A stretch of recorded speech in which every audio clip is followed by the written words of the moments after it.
Hi, this is Sean D'Souza, and you're listening to the 3-Month Vacation Podcast. This podcast isn't some magic trick about how to work less. Instead, it's about how to really enjoy the work that you do and to enjoy your vacation time.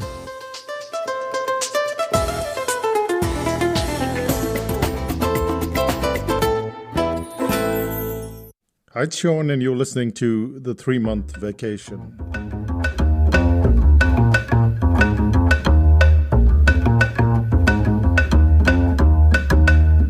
You've probably heard of the bird called the fairy wren, but then maybe not, because it's a tiny little bird. What the fairy wren does, which is so remarkable, is it teaches its chicks, while they're still on the egg, it teaches those chicks an embryonic code.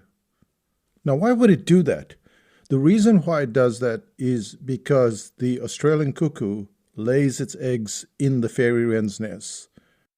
The cuckoo doesn't want the task of parenting, so it drops it in the nest, and then all of the chicks grow up together. But only the fairy wrens can communicate with their parents. When they chirp with that code embedded in their chirp. When they ask for food, that's what they're using, that code.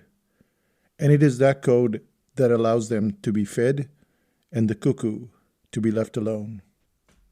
As someone who's teaching, as someone who's training, you are sending out a code to your students, to the people who are learning from you.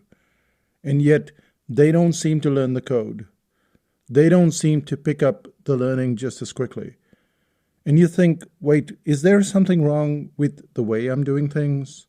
And maybe there's something wrong with the system. And yes, there may be a lot of things that are wrong with the system. That has to be improved all the time and over the years. However, the reason why people struggle so much, it's not because it's just transfer from one person to another. It's not just that. There are other psychological factors. And in this podcast, we're going to cover 3 of those. Why is it that clients learn so slowly? Why is it that they're not getting the code fast enough? Here are 3 of the reasons. The first is they don't trust themselves. The second is they don't trust the teacher. And the third is they don't trust the system. So let's just expand each of these to figure out why that code is not getting across as quickly as it should. Let's start out with they don't trust themselves.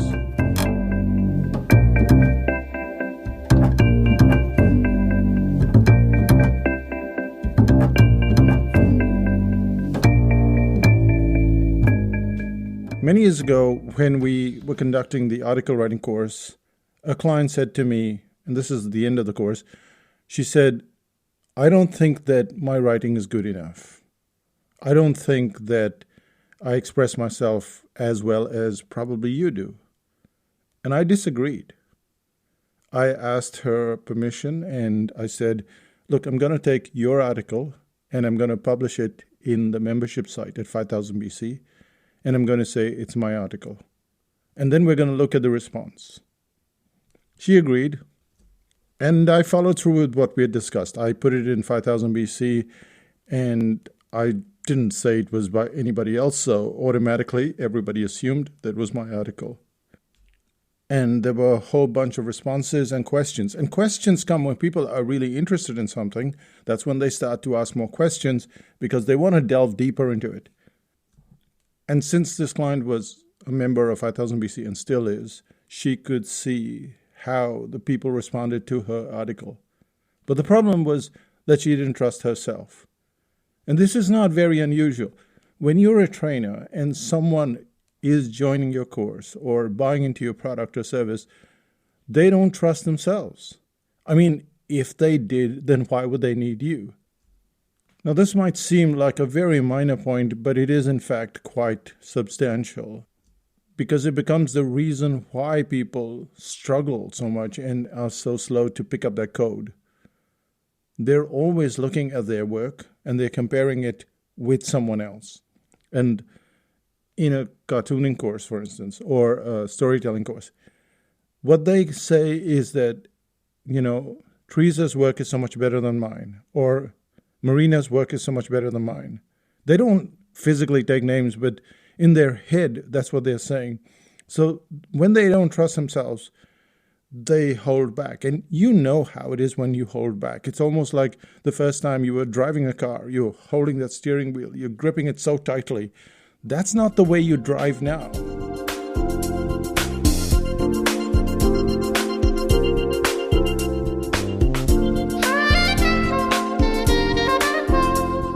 Almost every student that you have, almost anyone that you're training, is going through this phenomenon of not trusting themselves. They don't know what step to take.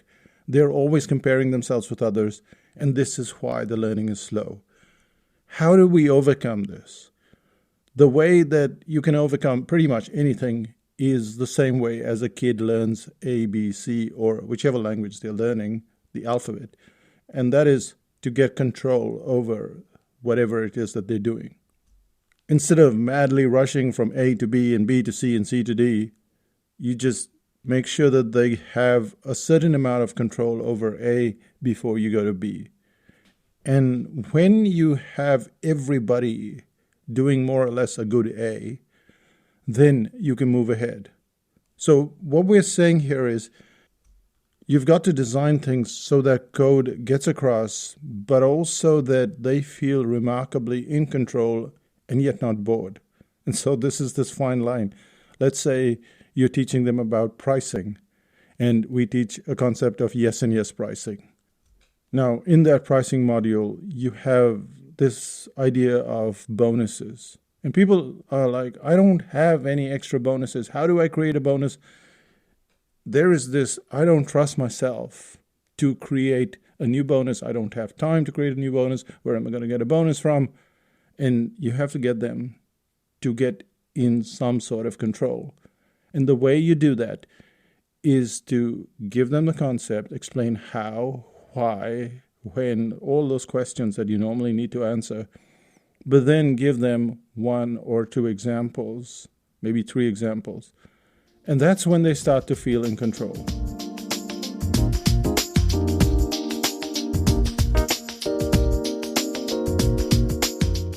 When you're training someone, say someone's on the cartooning course, then we start out on a Monday with a concept, and then we go through Tuesday and Wednesday and Thursday. But on Friday, we also get them to look at all the other forums, all the other groups that are doing exactly the same thing. And there's Friday activity, which looks like no activity at all, is extremely crucial because it helps them to get control just before we wrap up for the week. What they're doing is they're looking at how everyone else has done the same project, and they get all of these examples, pretty much like you did in the book where you gave examples. Well, these are examples in a workshop, in a training situation. This is when they get control. And this is when they start to trust themselves just that tiny little bit. They're still going to do the comparison. That's inevitable.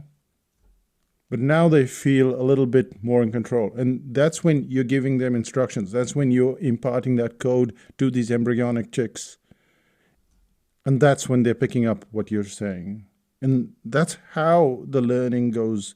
It's very mental, not so much what you're saying in your system, but this mental gap that they have, this mental blockage, this barrier that's stopping them or at least slowing them down from learning. And trusting themselves, that's an ongoing battle because this week they'll get it, and then the next week it's a whole new concept, and then they have to get that. And there's this control bit by bit by bit by bit. I'll give you an example. When I was learning how to use my camera, there were so many buttons and so many things. It was not like an iPhone where you just click.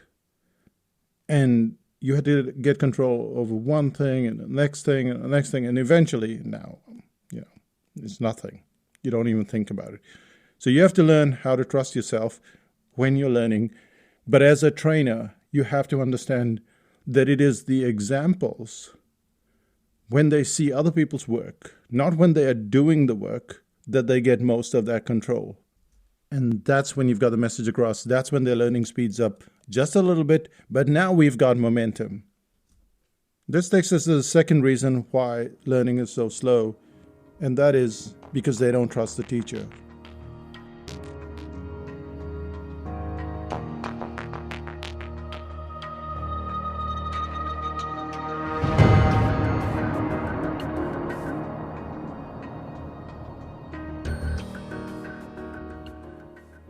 If you've been on YouTube, and you certainly have, you've run into dozens of videos that just seem to waste your time.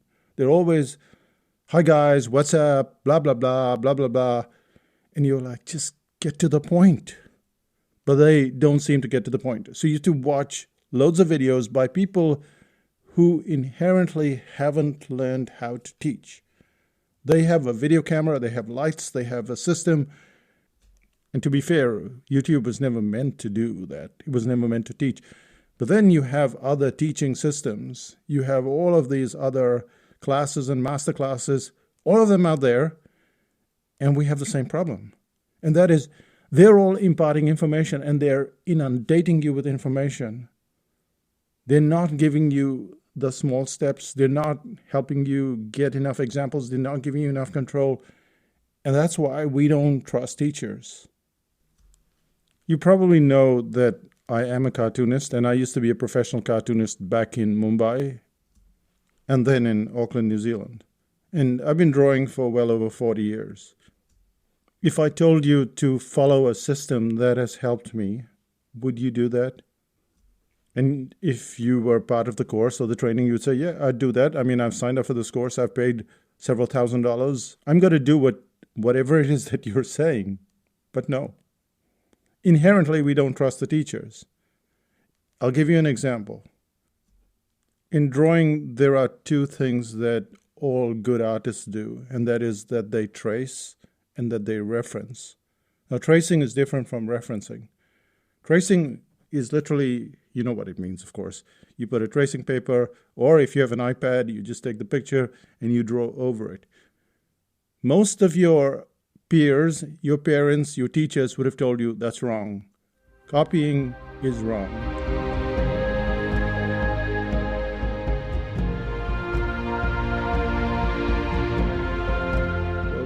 Copying where you take someone's work and you use it as your own, that is wrong. When you sell it, that's just wrong. When you're learning, there's nothing wrong with it. What you're learning to do is to see. You haven't really seen a tree. If you ask most people to draw a tree, they can draw a tree, but they haven't seen a tree. They don't know that the bark of a tree is not brown. Look around you. Trees aren't brown. They don't have brown barks. They don't know that the leaves of the tree aren't round. It doesn't look like a ball. Look around you. They look different. Now, that comes from tracing. When you trace, you're starting to see for the first time. Before, you just noticed. Now you're starting to see. But the tracing forces you to follow a pathway. And when you follow that pathway, it feels like copying. It feels wrong because you've been told it's wrong. And so what you do is you go, oh, let's not do that. Let me just keep that picture to the side and let me reference it. Now, referencing is great because all artists do that. They look at something and they draw it. They don't necessarily draw from their memory. That's just a myth. Most artists look at something, they have a reference, and they draw from it. So you think, well, let me jump that copying stage and let me go to the referencing, but you don't have enough memory, working memory, of how a tree looks like. And just looking at that tree is not enough. So you have to go through a copying stage and a reference stage, and they don't want to do it. They don't trust the teacher because inherently we have run into teachers that have led us down a path and then we've had to backtrack, and it's just such a waste of time. And as kids, we inherently trust the teacher. The kid is sitting in front of you, you're teaching them ABC. They don't know they're supposed to learn ka, ga, ga, which is Hindi. They are learning ABC because that's what you're teaching them. And so they just trust the teacher.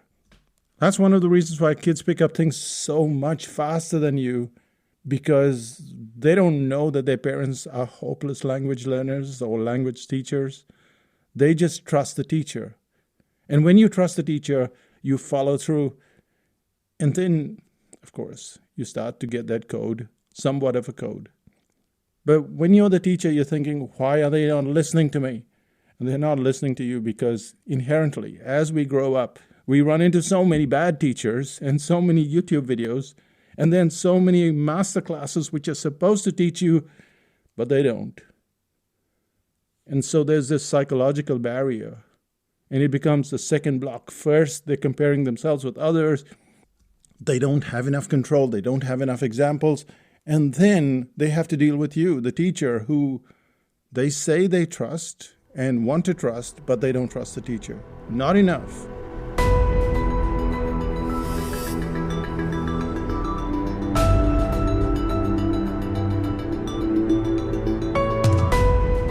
Clients will do several courses with us. They will do the article writing course, the storytelling course, pricing, loads of courses. And you think, okay, they did that course and they struggled because they didn't trust you that much. Maybe in this one.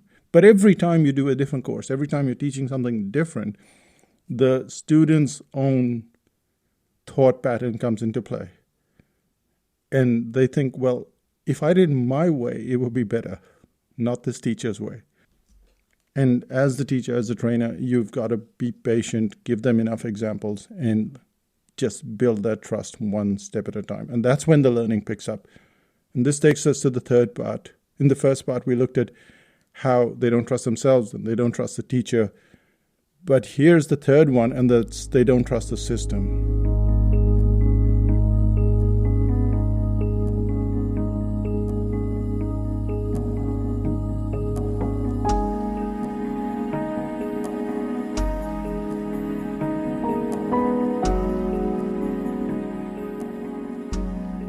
When I was growing up, there was this movie called Karate Kid.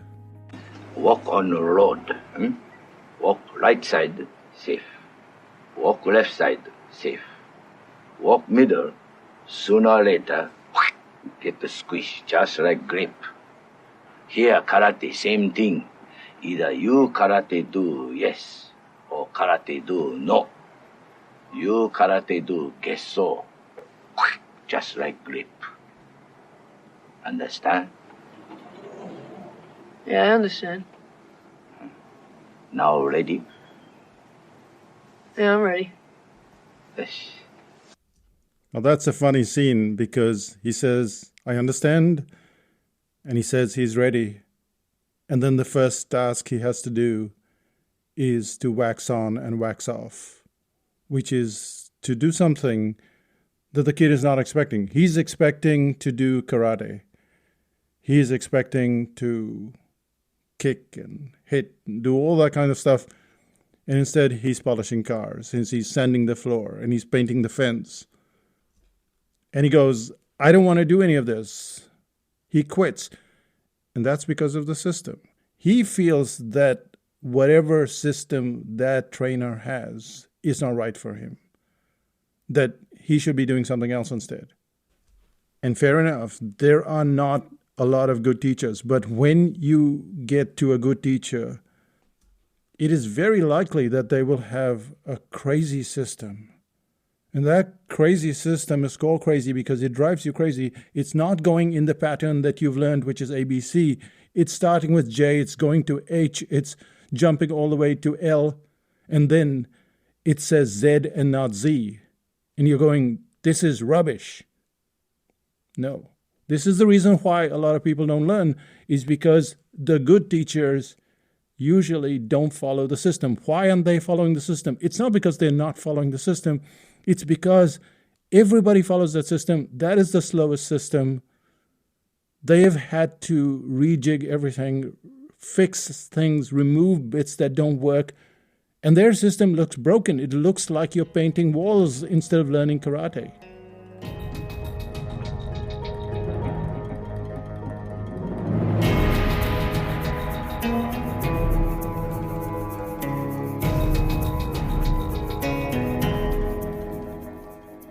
This is not something that sits well with us. And so we rebel. And this is what you have to do as a trainer. You have to break your system to find the fastest, most efficient, most interesting, if possible, route so that they can learn that code.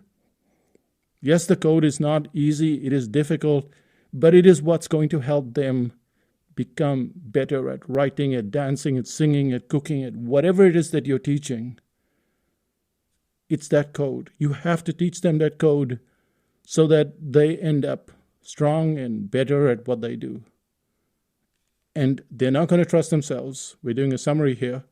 They're not going to trust themselves. They don't feel in control. You have to make them feel in control by giving them enough examples, showing them what other people are doing at the very same time. The second thing is they're not going to trust the teacher, and fair enough.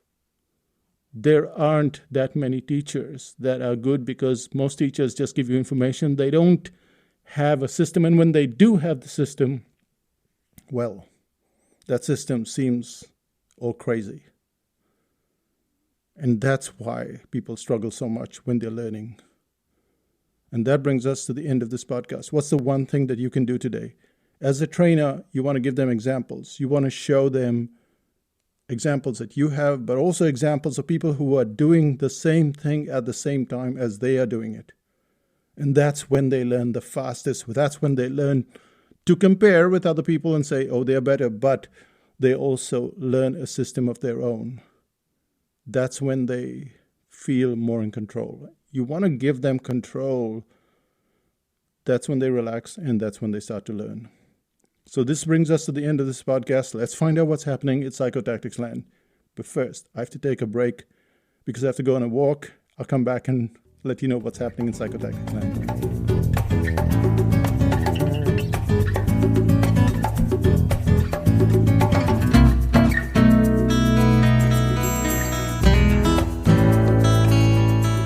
Haha, that was a long walk. It's now 4 p.m. and I'm really excited. Been to a bakery, got some rye bread. It's been a fun day. Anyway, what's happening in Psychotactics Land? Around the 22nd of April, we have the article writing home study. Now, there are different ways to write articles, and as AI starts to unfold, there is a thought that maybe you're going to be able to write articles just using AI. And I agree, you can. But how do you write outstanding articles, like with storytelling and objections and things that kind of separate even articles today from articles on the internet? How do you write articles that you want to read, that you're proud of? That's what the article writing course is all about. And you can find some of the goodies at psychotactics.com/awgoodies. I'll also be doing some shorts, as in short series on this podcast, about article writing, and I think you'll get the flair for the fact that article writing is a skill that you want to have, that you want to control. I personally believe that people, when they're very little people, they want to write, draw, and speak. And control over all of these three aspects, they just make you who you are. So go to AW Goodies, which is psychotactics.com/AW-goodies, and find out for yourself. I'll say bye for now. Bye-bye.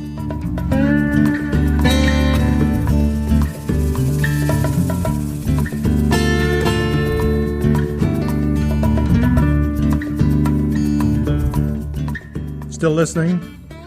I talk about photography a lot these days because I'm completely obsessed with it. But it's probably been the longest learning curve for me. I got a camera when I was about 12 or 13 and then had different cameras given to me, some I bought, and I never learned how to use them until 2 or 3 years ago. That's shooting in manual. And the only reason I got there was because I ran into a good teacher. The funny thing is I did not do more than 1/3 of the course, and I still understood everything that she had to teach. And today I shoot completely in manual. I mean, I know automatic is great, but I have control. So that's why I enjoy photography so much. I'll tell you some other stories about photography in episodes to come. But that's it from me. Not a great story, but I thought I'd share it anyway. I'll say bye for now and see you in 5000 BC. Bye-bye.